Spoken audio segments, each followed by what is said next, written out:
Human being on the planet who loves presidential sites more than I do.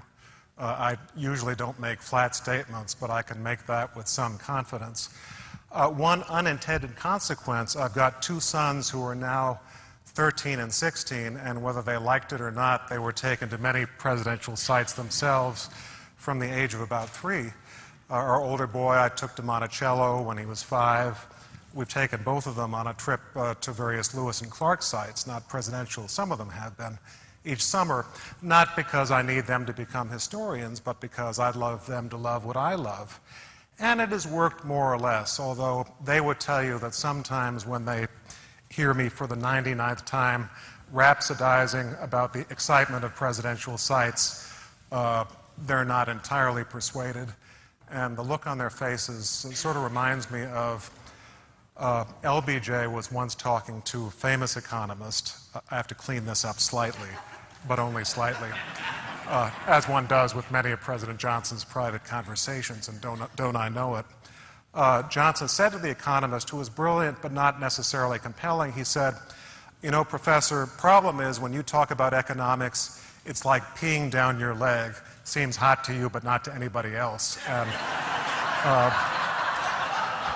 sometimes when I'm trying to tell my kids about presidential sites, I sort of figure that that's their attitude. But I'm doing my best, and I thank all of you for helping me do it. I guess the place to start, I am doing what I'm doing because of a presidential site, and that is I grew up in Illinois. How many here from Illinois? Just me? After Governor Blagojevich, no one will admit to coming from Illinois. But in Illinois, it's almost a religious requirement that, at least was when I was growing up, that your parents take you to the Lincoln sites in Springfield. Maybe a little bit less so now, but I was growing up, I was, I guess, 7 in 1963, and it was the time of the Civil War centennial, and, you know, even more were people thinking about Lincoln and the Civil War. So my parents took me down to Springfield and took me to the Lincoln House, 8th and Jackson Streets in Springfield. And the thing I mainly remember is I was taken into the parlor, I and my little brother, who's 2 years younger, and the guide said, "Here's the chair in which President Lincoln read to his children." And I wish I could report to you that I asked him about Lincoln's views on civil liberties or something like that. But in fact, what I said was something a little bit more interesting to me at the time. "Sir, when Lincoln's boys were naughty, did he spank them?"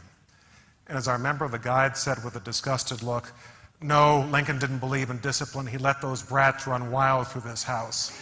And I heard that, and as soon as I heard that, Lincoln was the man for me. I began reading everything I could find on Lincoln, and there was a lot, and then began to read about other presidents, and so my children would roll their eyes at this too, but I've wanted to write books about presidents since I was 10 years old, and that would not have happened if I had not had that experience at a presidential site.